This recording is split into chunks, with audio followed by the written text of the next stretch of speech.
यह निशान रात का देख सकते हैं। यह विशाल प्राचीनतम कुआं, इस कुएं के आकार प्रकार को देखकर समझ सकते हैं यह कितना खूबसूरत, कितना शानदार रहा होगा।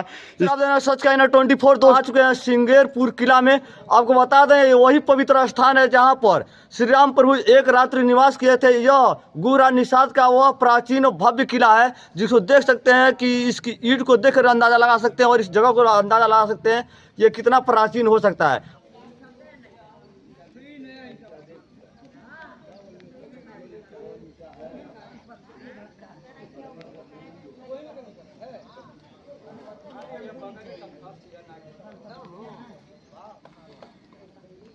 आपको हम बता दो जो बगल में दिखाई दे रहा है यह एक तालाब था उस समय। इसमें आपको बता दें कि गंगा नदी का जो जल था वह इस नाली के माध्यम से आता था और यहाँ उसका एक तरह कहेंगे जिस तरह से आज आधुनिक फिल्टर हो रहा है उस समय उसी तरह से उसका शुद्धिकरण होता था। उसी गंगा नदी के जल को पीने के लिए इस्तेमाल किया जाता था और साथ में उसका कह सकते हैं स्नान आदि कार्यों में इस्तेमाल होता था। उसके बाद जो जल होता था वो पुनः दूसरे नालियों के माध्यम से और जो छोटे गुफा कह सकते हैं नाली था उसके माध्यम से पुनः नदी में वापस जाता था। आपको दिखा रहे हैं यहाँ जो भी निर्माण कार्य उसका अवशेष दिखाई दे रहा है और साथ में जो शिलापट्ट लगे हैं उस पर भी मैंने दिखाया था कि शिलापट्ट में इसके इतिहासों के विषय में क्या लिखा गया है।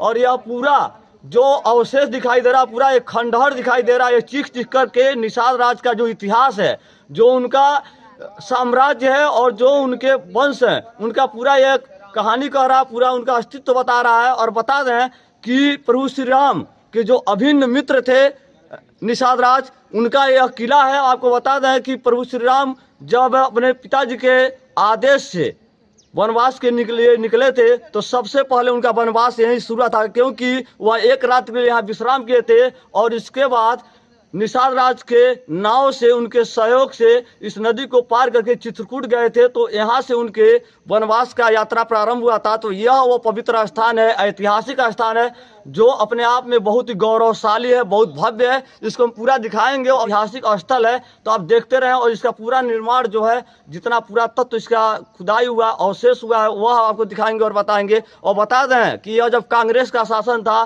सन 1977 से सन 1981 के बीच इस स्थल की खुदाई हुई और कई ऐतिहासिक प्रमाण मिले और कई अमूल्य इसमें से धरोहर मिला जिसको कांग्रेस सरकार ने अपने इस तरीके से इस्तेमाल किया। तो इसके विषय में और आगे बताएंगे, आप देखते रहे। और इसके निर्माण कार्य को हम दिखा रहे हैं और इसके आगे और भी चीज़ें हैं जिनको हम बताएंगे और समझाएंगे। आप देखते रहे सच का 24। मैं अरुणा मिश्र, आप सभी को सादर नमस्कार। जय हिंद।